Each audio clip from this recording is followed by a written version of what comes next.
welcome to Upstage Downstage, with him, Richard Platt, seated in the upper circle. And him, Stephen Rees, typically seated in the cheap seat. This is the Theatre Podcast, where we discuss productions we've seen, Things we've liked, and may not have liked, giving our complete unprofessional and non-biased opinions. So grab a brew, Take a seat, and let's raise that curtain.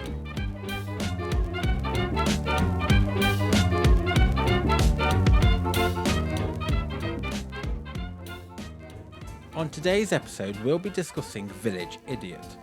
We saw this production at Nottingham Playhouse on the 18th of March 2023. Village Idiot is a raucous comedy by Samson Hawkins and is an original commissioned by Nottingham Playhouse in conjunction with Theatre Royal Stratford East and alongside Ramps on the Moon, the pioneering initiative committed to putting deaf and disabled artists and audiences at the centre of their work. So Richard, what's it all about? Townies have decided they want a lie-in, so they're building a new high-speed railway. Issue is, it's going right through Barbara Honeybone's house, as she ain't having none of it. Then there's Harry, Barbara's younger grandson. He ain't that bothered about trains, he's only got eyes for Debbie Mahoney. But the only thing Barbara hates more than Townies is the Mahoneys. But first, our post-show opinion! Absolutely laugh out loud, hilarious. Who'd have thought to play about HS2 would be so funny. So with all that said, let's Set the scene.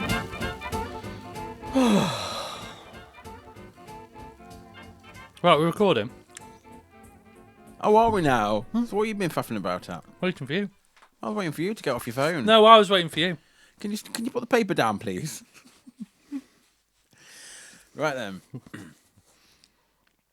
So I had a good life if I'm putting it down. Yeah?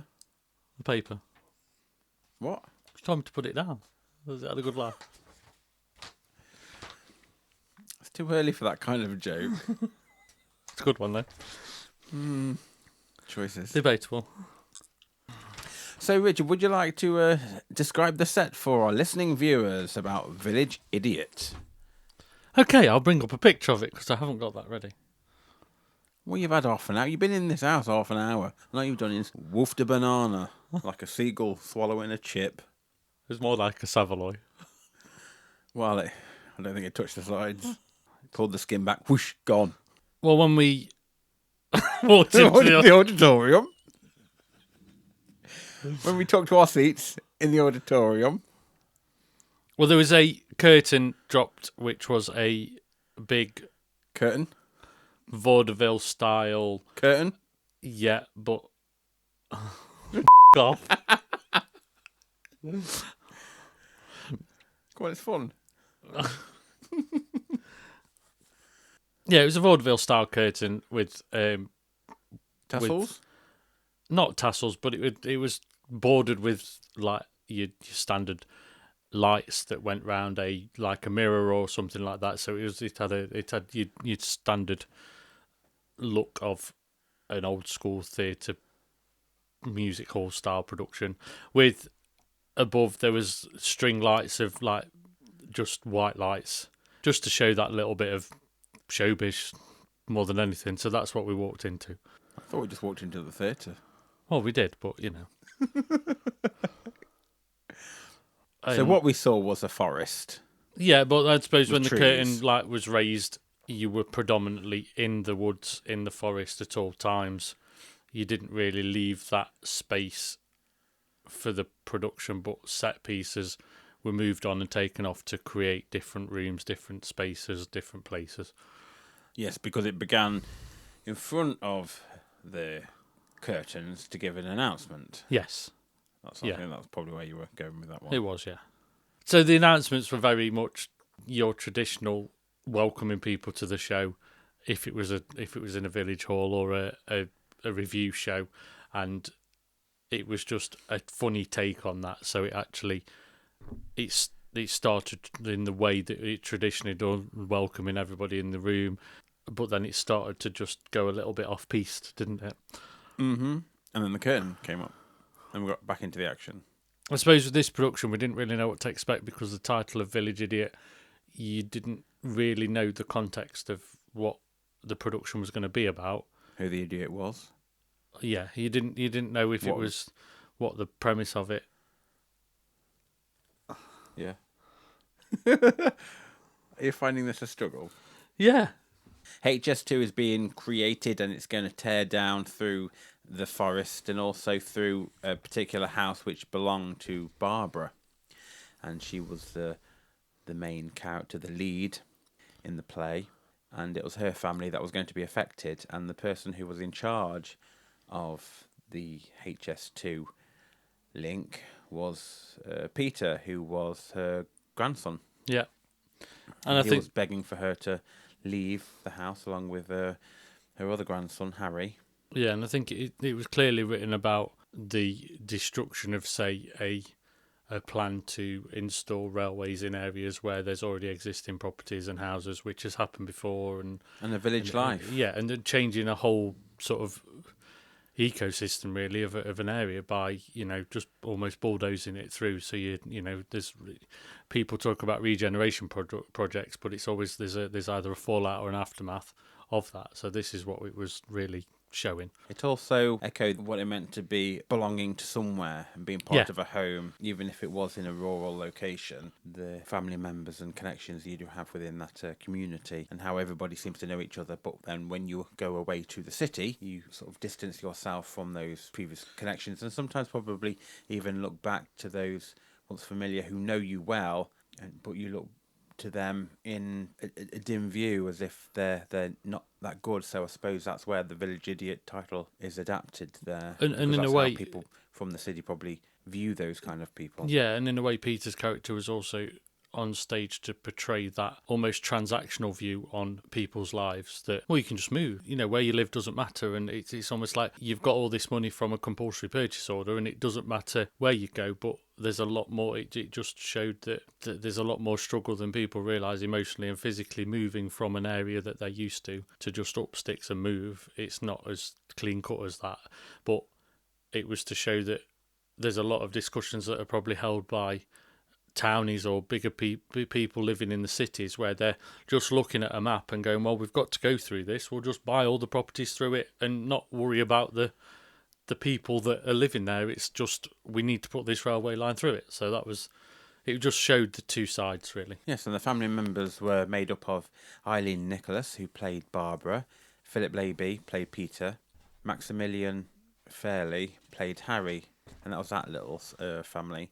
And then you had Mark Benton playing Kevin and his daughter Debbie, which was played by Faye Wigan.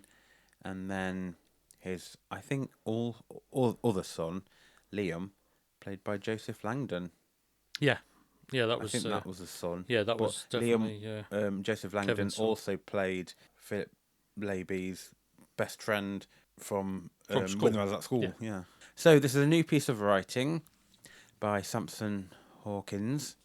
How did you feel about it? What was your first initial thoughts? I thought it was a very strong piece of writing, in the sense of, you could say that the subject matter could have been quite almost boring in its. If you'd have heard that it's a production about the HS2 bulldozing an area, you think, okay, here we go, we're going to see something that's not necessarily going to be humorous or entertaining. And I think that was good in the flip side, that we saw that the writer had made it something that was actually a really funny but poignant piece of theatre than what I almost expected when it started. Yes, it very much turned out to be the blueprint of the backbone of the play for the structure and the plot points. Totally. To stem from that. Yeah. But it wasn't necessarily all about that, although that did drive the narrative drive the story to get them to react throughout the course of the play. I think the themes within this play was about belonging and home and family and relationships and what that means to people, but also not just in terms of the people and their connections, but also in terms of nature and the animals and things that are in these woodland areas that are going to have their own little burrows and nests, and families just decimated by this railway track just running straight through their homes as well. It's not just about people, it's also about the nature and the environment as well. Yeah, exactly. And do we actually really need this train track just so someone can stay in bed for an extra 20 minutes? Well, yeah, exactly. And I think that was clear throughout this, but I think it was very cleverly written in the sense that not all the cards were put on the table at the start of the production. You started to see things develop throughout, and I thought that was really, you saw relationships develop. It's also developing on who the individual is, Yeah. and how they express themselves, and find out more about them. Like, did Barbara knew that it was in her to pick and fight for what was right Of course, as well? yeah. Would she ever have envisaged herself going up a tree or chaining herself to a tree for this? Well, exactly. Change? You've got the character of Liam actually coming out to Peter and realising that actually he was gay and Yeah. he liked him a lot. But then you also get the flip side of that in terms of Peter just shagging about in a way, not really caring as such. Yeah, and treating it as a superficial relationship almost, even though one side saw more than the other. And I think that was very clear, but it became across as clear, and the tone of it was right. It felt almost current, and it felt that it did show the difference in one area and then another, and I think that helped. Yes, and also we got introduced to a sweet love story between Harry and Debbie, and how that grew, and how Kevin, who played by Mark Benton, was the father of Debbie, Faye Wiggin, who he was there to look after her, and he wanted a new life. He'd given up. He'd accepted the check for his home to be torn away, and he was going to go and start a new life somewhere else with probably like a ladyboy, and he's not particularly that fussed, but she had great tits, is what he kept on saying. So he was very superficial in that realm. However, he wanted to protect Debbie all the time because the mother wasn't around. Yeah. And Debbie, she was trying to find her own voice, her own way of life. Yeah. It's like, you can leave me alone now, Dad. I want to be with Harry. I want to have the normal life, because you prevented me from being normal by protecting me, thinking that it's a normal thing to do when it sort of isn't. So there's a lot of subject matter within this. There's a lot of themes to explore, and I quite like that within the play. Definitely, there was definitely the levels of difference within the play, because obviously, I think one key thing to sort of mention about this is that Ramps on the Moon were involved in this production from, I don't know if it's from the outset, but the actual combination of that theatre company, who I've rated quite highly throughout, sort of seeing them and doing a lot of other productions. They make sure that disability is presented on stage in a way that it doesn't define their ability of how somebody can perform, and I think that was key in the way this production came across. Yes. Yeah.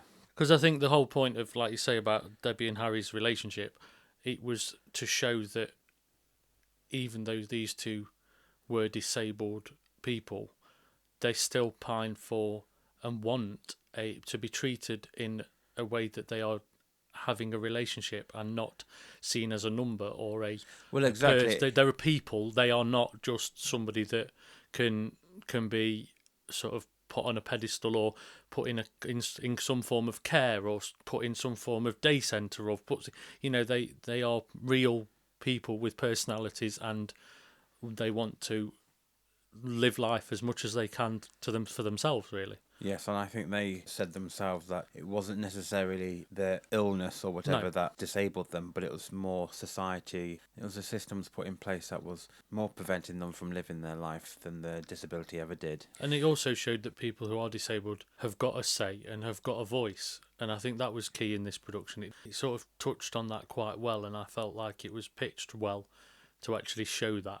And I think that's in the writing as well, because they'd obviously written it with that in mind, and I think that came across strongly, really. Yes, I think I read somewhere that this has been workshopped a bit. It's taken a while to get here, but that I don't mean that in like it's taken a while struggle. I just meant like well, the production initially was meant to be done before lockdown. Yeah. So they've obviously spent time on making more and effort updating and things updating as it, well. bringing it all to current like time and day. And in a way, you could notice some of the rewrites with obviously the Queen passing and things like that it was rewritten well, that it didn't feel separate to the production. So I think that was well done as well. I think they probably would have had a bit on the Queen there anyway, but they just decided to change tack as to what it was by. On that subject matter, do you think it was a bit too soon to be poking fun at the Queen's death. I think one thing we've probably not gone into is the language use in this production. So I suppose in the way this is written, when we start talking about the way the language is, I think this production very much showed a depiction of a small village where almost no holes are barred. They'll say what they think in a way. And it was almost pub conversations. You know, the whole Queen thing, for me, that people in general conversation may not be as attached to the royal family, as it were, but they see the Queen as a monarch, and everybody, you know, points fun at certain situations or certain things they notice throughout the career of somebody. And I think I think it touched enough. It wasn't. I don't think it was maybe ill judged. I think it was done well in that way. I'm not quite sure if it was done well. I just think it was done through the eyes of the, let's say, village idiots. So they had the best intentions of honouring it well, but by doing that and how it was delivered specifically for that, it also made people laugh. And that was okay. Yeah. However, it just feels a little that it was a bit too much. But then, okay, they had trigger warning outside, and I'm not particularly bothered about trigger warnings or anything like that, you know. And like you said about the language, that it didn't bother me. I can understand and I can relate to these characters, and I can really relate to the writer, incidentally, a great deal, because it's basically you're writing what you know, and if you surround yourself with those kind of people that do speak and think like that, I kind of get it completely. And in a way, if you look at how the opening scene with Barbara and her unapologetic truths that she would sit there and say, it felt for me like she'd helped Harry write that speech, because when you heard her talk at home, there was a lot of things she'd say that people must not necessarily wanted to hear, but she would just say them outright and brashly. And I think that may be where that link came to as well. For those who've never seen it, or I'm not sure if they want to go and see it or whatever, if you can envisage Catherine Tate's Nan, foul-mouthed, very much like that. And I've only ever known people like that when they've had dementia speak like that. I've known a few that've done it without being dementia. However, it's not new to me anyway. No, of course not. So that was acceptable. In terms of the strong language all the way through, I believe that, you know, no one really gives offence, but people can take it. You know, if people were offended in the audience, it's down on them. Yeah. You know, it's up to them if they choose to watch it or not. Definitely. You know, there were trigger warnings. I don't particularly think warnings should be about there anyway. But I think, okay, it's polite to give people a notice or whatever if they do find it. I don't see the point in going around triggering and listing every little thing, because, you know, a lot of people could be triggered about the smallest of things. However, with the language, I'd say it was thoroughly enjoyable. It was in context. Only some of the characters, I feel, swore more than probably what they should do, because if you're constantly swearing, it loses the impact of the language and the time you want to actually say it, because these swear words, they can be used in a funny way. They really can. But it's got to have its moment. It's got to have its time with the beat and the throwaway lines. Sometimes it can all be fun. And this play was extremely funny. But sometimes some characters, I felt like they didn't necessarily need to swear. No. I think one thing I picked up on, which I think I said to you on the night, I think it was Peter's character being the one that's left the village, gone away, become almost cleansed of the way he used to live in the village. I think if they'd have held back a little bit more on the swearing for his character, so that when he came back to his family unit, as in his grandparent and his brother, and he was there, if he'd have took a bit longer to actually not swear, and then started falling back into his old habits, it would have had a bit more power that, like, oh God, I'm part of it as well. And I think that would have had more of a reaction rather than, I think it was only probably, it wasn't many pages into the script before he was back swearing as well. And I think if they'd have just, even if he'd not used full swear words and just replaced them with something that was a link to the swear word, like, you know, fudging this or something, it would have created more of a reaction of like, oh God, he's started again. I think that's all it needed, really, a little bit, you know. And also you're playing with a bit more level, sort of a class system, because the more educated and affluent you are, the less swear words you technically Exactly. used, and sometimes you would swear Yeah. in anger or in certain situations, but you Yes. wouldn't swear like a trooper No. if you don't know that many words. It's almost when you call out. It's like it's got to be a little bit of it's like a react. It's like you forget yourself that you've done it, and like rather than it being as an every other word. Yeah, and so sometimes I think maybe within the writing, some of those swear words for some of the characters could have been reduced or taken away, because I think there's some words that didn't create a laugh, Yes. which were swear words, and then some that did. And I just think those that didn't create a laughter, just take it out and replace it, Yeah. particularly on those characters that didn't need it. Because sometimes I just thought they were swearing for the sake of swearing, and people were laughing. Yeah. But I think, for example, when Debbie was swearing, the little girl, Yeah. I think people were laughing because she was swearing or that it was coming out of her mouth. Yeah. And I'm not sure if that was... it just seemed a bit weird. Like, I wasn't sure why people were laughing, other than, is it because it's a swear word out of her mouth? If somebody else would have said it, would it have garnered the same reaction? I'm not quite sure. Yeah. But if that character was to be swearing like a trooper, then And I think as well. I mean, it's fine if that's a character, but Yeah, definitely. I just think it was like swearing for a lot of them for the sake of it, Yeah. all of them. I think for me, I understand the Barbara character being the one that does most of the swearing, and in a way, and it's almost like if everybody else does, you tone down the strength of that character by having that. Whereas if you made more of just having a few different ways of doing it, it might have just made it more of an impact. Yeah. Because I can understand the Liam character and Kevin when they're building fences. They're very salt of the earth. They're very manual labour workers. That I work with people that it's every other word. So Yeah, for that me, was relatable. that's I can relatable understand as well, that, and yeah. that works. And I think that then it makes sense to do it in those situations, whereas in other situations it doesn't necessarily have it's knowing when to not and when to, I think. Yeah, for example, the character of Debbie, maybe had she have not sworn, but the moment she wanted to stay and get married, maybe if she'd have sworn then, It would have been, it might have had more of an impact, yes, for example. yeah, definitely, yeah.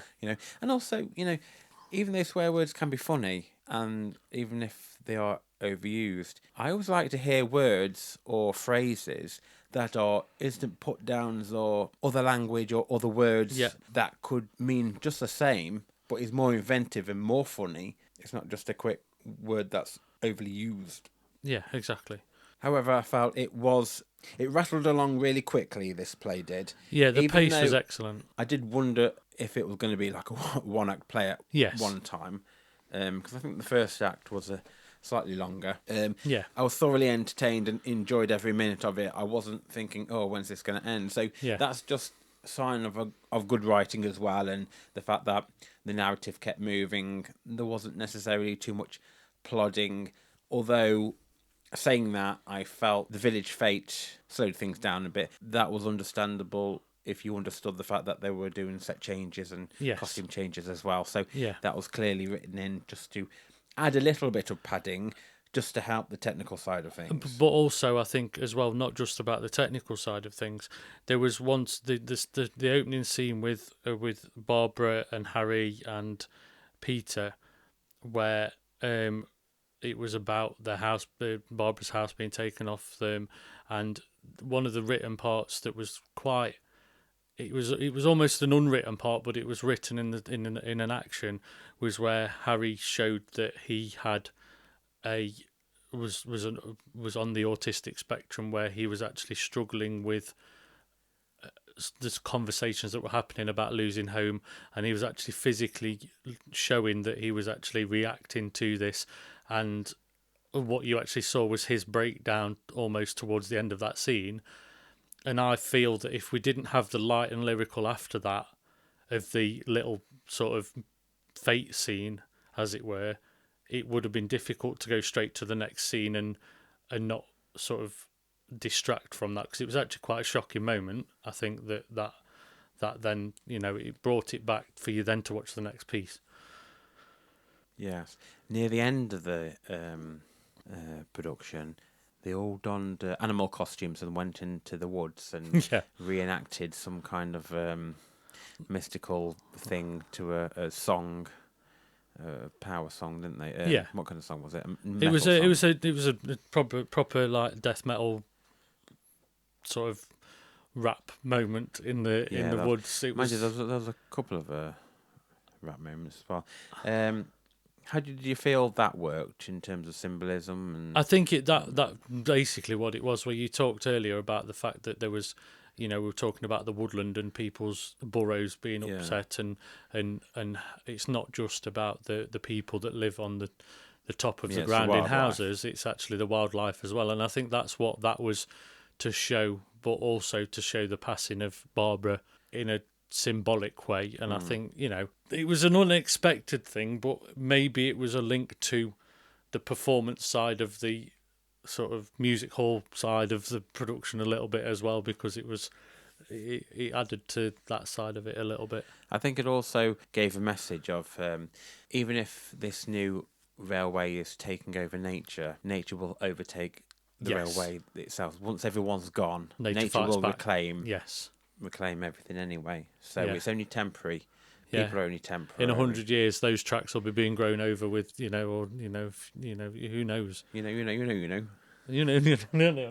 Right, let's talk about the direction. How do you feel it was handled? I felt that the cast were committed to making this production snappy and directed. And I feel that it was directed really well because, yes, we talk about sort of scene changes and set changes. The costumes and the quick changes were brilliant. I mean, there was times where, like I mentioned about the scene where Harry sort of broke down, what happened straight after that was he was back front of stage doing the next part of the vaudeville production, the Village Fate show. The announcer straight away. I mean, there was literally probably a blink of a second between him being backstage, being affected really dramatically, and then all of a sudden he's back on stage, and there was almost like a blink, really. It wasn't even. Yeah, do you know that went so quick? I actually wondered, well, is there another actor? Is the twins? Is there? Because. Oh no, it is the same person. But also from him physically looking like he'd been affected to then walking back on stage with a completely. Well, obviously he was in dressing gown. And, slippers, I think it was. Yeah, it? Definitely, and I think that felt like that throughout the production a little bit with how they did it. There wasn't. You didn't feel like one set of cast went off for another one to come on. It didn't feel like it was always. There was quite a few misdirects where you didn't expect that person to then suddenly come back out and be performing in front of the stage. The one that got me was when Peter came out with Cher. Yeah, definitely. Wow. Yeah, okay, I think it was just mentioned almost in a throwaway comment. Yeah, about him doing drag in London and this, that, and the other. Because obviously every gay person has to do drag in London. Yeah, of course. But I think it didn't expect that to happen in that way, and I think it was really sort of quickly done. And it wasn't long since he'd left stage for him to come back out, and I think that was. Yeah. But overall directing, I thought was really good. I mean, you could tell that it must have been a fun production to work on. Yeah, they looked like they all had a good time, and it felt like a team. I felt like they were all working together a little bit. Yes, I thought shout out to the director, Nadia Fall. She worked really well on this and making everyone, as you say, do those seamless links and the changes and whatever. And nothing felt off-putting or strange at all. Even the animal scene at the back. And there was a lot of other things as well, because there was so much in this production. To get the actors all to gel and do those little performances in the Village Fate and then change and just act in the actual play, the narrative of that play as well. There was so many little segments to fine tune and detail, and it came across exceptionally well. And I think energy never really dropped, did it? There wasn't really any points where energy was sort of lacked. Yeah. Moving on to our next segment, as we say, we're here for the drama. So you mentioned about Maximilian Fairley, the character of Harry. No, the actor playing the character Harry, who in the first scene had a bit of a breakdown because it was all kicking off around him. between Barbara and Peter, Yeah. and about the house, and he had that change, and he did. I must say, with him coming straight out from the very instant, informing everybody of what was going on, and the meat raffle and all this stuff, and going into the character of Harry, I thought he was a standout performer in this throughout. Totally.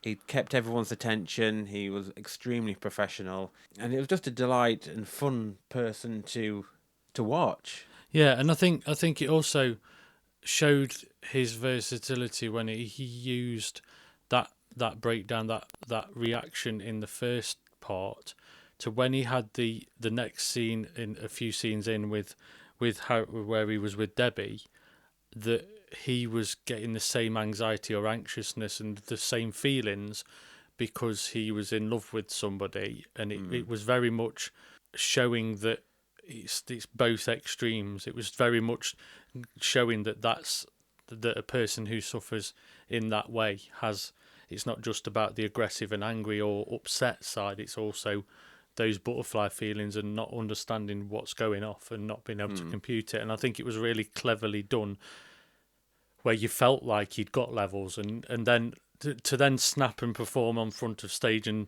deliver things. I think it was just a class act, really. Absolutely. And also with the mirroring of their relationship, I'd say Joseph Langdon played exceptionally well against Philip Laby. And Totally. he gave a very subtle and gentle performance of Liam, even though he was the construction worker building fences or constructing fences, and being of that, being surrounded by those kind of people. Definitely. He did give the impression that he was yearning for something more, and there was, even when he came out, he wasn't necessarily wanting to sleep around like a lot of people do. He just very much wanted to have a home, and that was to feel safe and at home with Peter, and he portrayed that. He gave those endearing glances and affectionate looks, and you could see the poor lad wanted more, and it was he just never got that. So it was very one way. Definitely. I mean, it showed that Liam's character got values and almost got. He wanted to create something, and I think also one thing that Joseph did as well was he made sure that Liam's character his words had power, and I think that comes with pace and timing. He didn't throw his lines away, even though he didn't maybe have as much dialogue as others. When he actually spoke, you focused in and you knew exactly what he meant by what he was saying, and I think that was key. It's easy to throw those lines away or a small amount of words away, and he didn't once, really. Yeah, and holding this whole canvas of actors' abilities up, on either side you had Eileen Nicholas and Mark Benton, who were just the totem poles of this production. Yeah. You couldn't go wrong with them. They were very flawless in their acting. Again, quite versatile. Definitely. However, we're more aware of those actors. Definitely, anyway, I think as well things have been in before. Yeah, and I think from the start of the open, the first main scene, Eileen just made you go, snap, off we go. We're in it. We know her character. We know that's who she's setting as a person, and the same as Mark. Really, you knew who he was. You knew what you knew straight away. You didn't. There was no like, oh, I've got to work that out. There's nothing like that. You just knew that was who they were. Yeah, I must admit though, one snag I had, which I felt was probably a little bit too easy and was wrapped up quite quickly, was when Liam came out to Kevin. Yeah. I said, look, I am gay. And he was like, fine, fair enough. I'm off to, Thailand to have a, to go see Sue with the big tits. And so what if she is a lady boy or whatever? It was very much, I think it was trying to portray that even people in the village can be open-minded, which, they might be, but a lot aren't. But I just wasn't quite sure if, I suppose if he wasn't, that would have probably added more running time.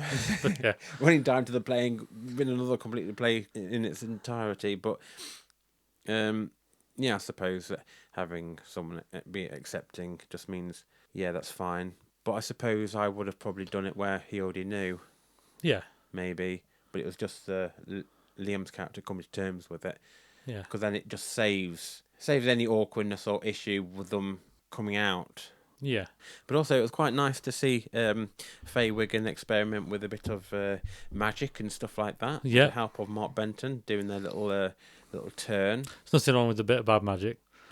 You know. Black magic. But yeah, bad magic, Bad magic. Love it. Yeah, and they did a bit of a trick with nails through a piece of wood that was put in bags, and they spun it around, and you had to choose. It was very interactive with the audience as well, I'd say. Yeah, it did. Yeah. So everyone got to choose which bag he smashed his hand on, and I was cringing. Not in a bad way, just because I couldn't bear it. You don't want to nail through your hand. Just nail through the hand. No, that does it for me. It's like, oh no, couldn't look.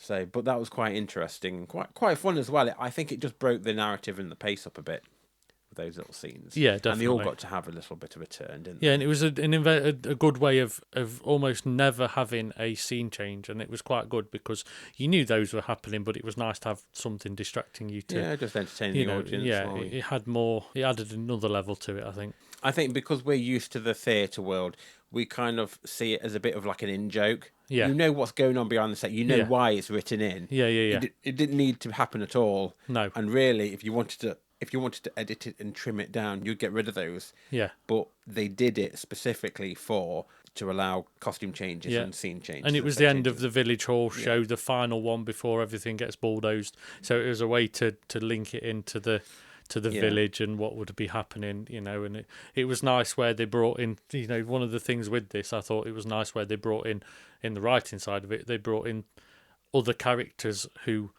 did make the biggest vegetable, or they had the best cake, or all the things and the quintessential things from a village and a village fete and a village gathering. It had all those elements in. So you got a bigger picture of the village rather than just the places on stage. It had aspects of pantomime realm in a way, didn't it? It did. With that kind of interaction with the audience members. Yeah, definitely. Moving on to our next segment, as we say, What the Tech Is This? So, Richard, would you like to just tell us what kind of technical things were used in this production? Because I don't particularly say I'd know, but I do know during the magic trick there was a fire at the back of a radio. It was a guitar amp. A guitar amp, and what was in that to make it flame up? It was because obviously before that we had a guitar solo from Mark Benton. Before magic happened, so he brought his guitar amp out to be part of that. We didn't know that there was actually a flame effect in the back of the guitar amp, and Debbie's character made the flames appear. So Debbie made as part of her magic, she made flames appear at the back of the guitar amp. And it was done with, there'd have been a gas canister and a trigger that would have been linked to an offstage sort of button that would have done it on cue. So there would have been somebody off stage. Because obviously when you're involving flames and things, you've got to be very careful how you do that and not for long. So but it worked really well. I thought it was funny. It was unexpected a little bit. Yeah, it was. It certainly made people react. Yeah, definitely. If the script didn't make them react, that did. Yeah, it really did. I did notice that I think it was Faye. I'm not sure if she had a bit of a mic drop out sometimes. Yeah, there was some of her scenes where she was sat on the little rotunda thing. Yeah, on the roundabout. The roundabout thing in the park. Yeah, sometimes at the beginning of her speeches just seemed to have you could hear her naturally speaking on set, and then it. And I think sometimes that can be positioning of the mic at the point, or almost where they turn the head, or things like that. Yeah. It can be anything like that. So that can have an effect. Lighting really was generally, it was almost traditionally lit. There was a lot of light on this. I think really they were used within the trees to create almost shadows or effects. They had a lot of park hands and a lot of traditional light fixtures that just created A depth. a depth within that setting. So that helped, and really the scene you talked about with the animals where they were coming through the woodland, they used a lot of light at the back that almost made it look like car lights coming towards them, or like builders' lights, like within the trees that Like they diggers were in the background on the way. They were digging. Yeah, it felt like that sort of scene. So it felt like we'd shrunk down into a small Like sort of borrower's size. The opening scenes to Animals of Farthing Yeah, Wood. it did have that element to it. I love that scene. I felt like we'd climbed into Farthing Wood, to be fair. Yeah. But that's a good thing, because that's how you'd want it to be depicted. But I think generally it was lit in a way. I mean, you've got the perimeter of the stage with flashing lights that were used, like sort of starlights that were used for the village hall scene, and just as a border. And then towards the end of production, after we saw the passing of Barbara, there was a lot of They passed her around, Chinese, we saw Chinese lanterns coming down from above that were just to show lights within the forest, really. And I think that was just yes. Now I'm glad you brought that up, because I thought they reminded me of like little insects. Yes, or little like glow bugs, orbs, like glow light. Yeah. It felt like that. Yeah.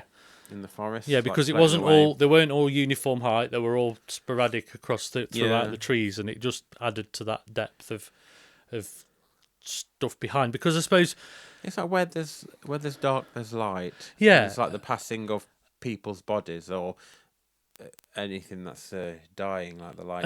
And I suppose a lot of the production happened at the front of stage, so in real terms, you wouldn't have had to put that much set and staging behind them, but this went back quite a way on stage, but it worked because it created the natural levels and distance rather than it being a backcloth or something with trees on it. You felt but you felt like it was going somewhere rather than it felt like it was going off into the distance rather than it just being a backcloth or something painted, and I think that helped. Yes, it really did. Sound wise, there was a lot of background sound effects, so it was a lot of like when they were outside, you could hear birds tweeting and animals in the trees. Well, there was a lot of sort of atmospheric sound effects rather than, there wasn't a lot of music. They only used it a few times. They used more in the sound wise in the recordings of the announcements before Harry would walk on stage, or there was some voiceovers that helped just take you back to the sort of village hall scene rather than, so you knew the difference between the two almost, and that just helped. Yes, it was interesting as well when they were building the fence as well. Yeah, because they dug out 2 holes, and the 2 holes, one of them were filled with soil, but the other one particularly wasn't. Yeah, but I think the one that Liam was digging up or putting the actual post in, because they were doing this fence. I felt maybe a sound effect or something could have been in there to make it sound a bit more heavier, or maybe of putting something in there. Yeah, like they did with the other one. Because I just heard something banging on the set. Yeah, I think it was good when, like you say, I think Peter was actually digging out a hole, and they'd actually put underneath the stage there was actually soil. I think it was just nice that they had the nod to little hidden things on the stage where you saw Peter busying himself with the fencing tools to actually extract soil out of the ground, and they could have just done it without anything, but it actually happened, and he brought out a considerable amount so that you could see the amount of soil that he was bringing out. It wasn't just a little bit as a light nod, because it's easy to just have it's a little bit of soil, but there was enough of a pile of it. Yeah, you could have done it with shovels as well, but the fact that they went to detail to have a specific tool used, I think that was the writer's intention, to make sure that his trade was on displayed on stage. Yeah. Just to give authenticity, really. Yeah, and it almost felt like you're 2 farmers chatting on a farmer's fence. It's that leaning against a fence, chatting away, and I think they showed that really well. As in, it was a lot of talking and conversations happen while people are working, and they got that across really well. And I thought that was good in that scene. I think as well with Barbara's when Barbara died within the scene and with the animals, one thing that they did technically on stage was they hid a Well, fan. she fell off a tree, didn't she? She fell off a tree, so she was hooked on the tree, and then there was a flash of light and fell on the tree. But right at the end of the production, she actually she sort of disappeared into the woods, as it were. But she did this with they had a fan hidden on stage, and she had some confetti in her hand that actually sent it off up into the trees, and I think it worked really well because you didn't really know it was going to happen, and it just was a really nice, poignant moment. Yeah, a nice way to show that her spirits now left the ground. Yeah. But also definitely. She went from the animal costume, she took that off to be in like a silk nightie. Yeah, or silk something, nightie, wasn't it? yeah. But I thought it ended it really well. I think that was key to this. It was all the technical aspects were very subtly done. There was, it felt right. There was it wasn't overly. There wasn't even the set pieces and the staging and everything was enough. There were the props and things that they used there was never really anything more. I suppose the other technical thing I'd probably mention is there was good use of microphones that we used for the Village Fete that were hidden in some of the props for the other scenes. So there was a scene where Barbara sang her song about basically turned into a bit of a protest song to basically say, get out of Cyrisham, and she actually walked over to the box in the room and grabbed the microphone out of one of the packing boxes. So it was already placed on stage, and it just, for one thing, it tightened up and it sped up the scene change, but it was just good because it went from one scene to another, and she took her coat off and she got a glitzy coat on underneath, and it was a quick change, but it just worked really well. Was there any faux pas that you can think of? The only thing I can think of really is just when Liam tied himself to the wobbly tree at the back. That was quite funny. Yeah. Actually, lean up against it to wrap the chains around. Obviously got some dead roots. Yeah. They didn't need a bulldozer for that one. That one would just blow it. on it, Yeah, it'll fall down.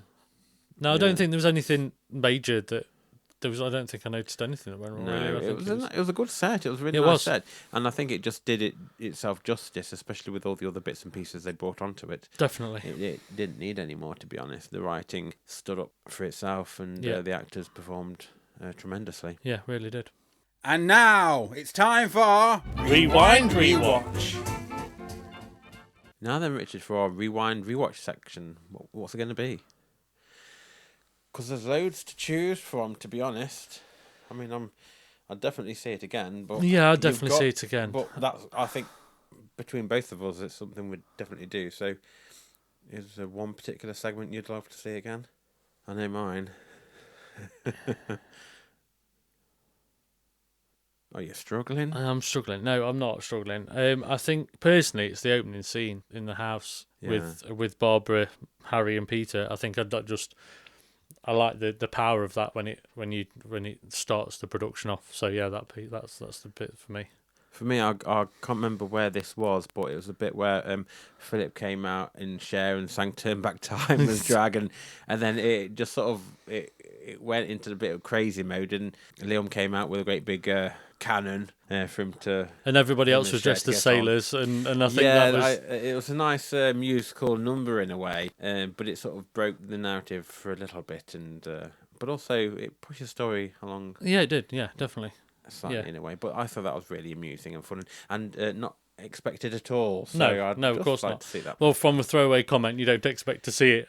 No, all of a sudden, not. Okay, we are going there. That's it, yeah, just something to do, I suppose. Moving on to our final segment, as we say, Call this a show? I think for me, it's a very clever piece of writing and something that is very watchable and worth watching more than once. I think you could pick more from it when you watch it for the second time, and I thoroughly enjoyed it. Yes, I'd say that the gags were plentiful in this. The writing was strong. The plot was really good, and it was just an enjoyable time to be had at the theatre. All the actors were on point. The direction was great, but it all stems down to the writing. And yes, I might have had a bit of I wouldn't say I had a great issue with the swear words. I just think some of it might have just been a bit used for the sake of using it. I'd still stand by some of the words that were said in the play, which brought laughter, and everyone had belly falls of laughter, because sometimes when you're writing a play, the people that go to see the theatres, and this is by no means patronising, they don't see or hear things that we do in day-to-day life, because they're so used to these other kind of prim and proper plays, and when they do try to be sterilised in a way. Yeah, they are sterilised, but when they try to be edgy, they're not as edgy and cut it, and they don't necessarily go there as much as plays like this do. Yeah, because exactly. This is the kind of stuff that even I write, and I think, it's good to see stuff like this where you are writing what everyday people say and do, no matter even if it offends you. And exactly, I think risky theatre is important. Definitely. And for a theatre company and a theatre themselves to take a risk on something with this power is, hats off to them, because there should be more of this, and it can be written in the right context and the right timing and the right place, but it's still got the core and heart of a production that comes across like this does. I mean, I never thought that I'd hear that in the magic scene that the Rusty Nail's infected with titanus. Yeah, I mean that's just one little joke. But those kind of jokes are the ones you hear on like the shop room floor, or they those are in the building yards, or those kind of areas, and it's great to hear them on stage. Always, it gives me hope. To be fair. So would you like to give me your score then, please, for Village Idiots? And on a scale of 1 to 10, with 10 being best in show and 1 being a HS2 train wreck, what are you going to give it? Well, I can only give this a 10 out of 10 because it's just thoroughly deserved the amount of effort and risk taken. I don't think any other theatres have risked this much in a long time. Yes, and I'm going to give this a 10 out of 10 as well. Thoroughly entertaining. I really did enjoy this one. So, well done to everybody involved, and Samson Hawkins, the writer, for this new piece of work. So, what sound effect will you be choosing from the following? A complete train wreck? Tumbleweed? An audible shrug of the shoulders? A slow clap? A pleasant applause? Or a standing ovation? What will it be? It can only be a standing ovation. Yay! And knowing that this is going on tour, if I get a chance to see it again, I may just do that. Yes, and I'm going to give this a standing ovation as well. Well done. Very big one. So there we are. That's our discussion of Village Idiot. We hope you found it insightful. If not, entertaining. Stay tuned as we bring you more of our thoughts and opinions on many theatrical delights in future episodes. If you'd like to get in touch, email us at upstagedownsstagepod@gmail.com. You can always join in the chat to share with us your views of a production. Also, make sure to follow, share, like and subscribe to all our channels so you get every episode the second it's released. And we hope you join us again for another instalment of Upstage Downstage.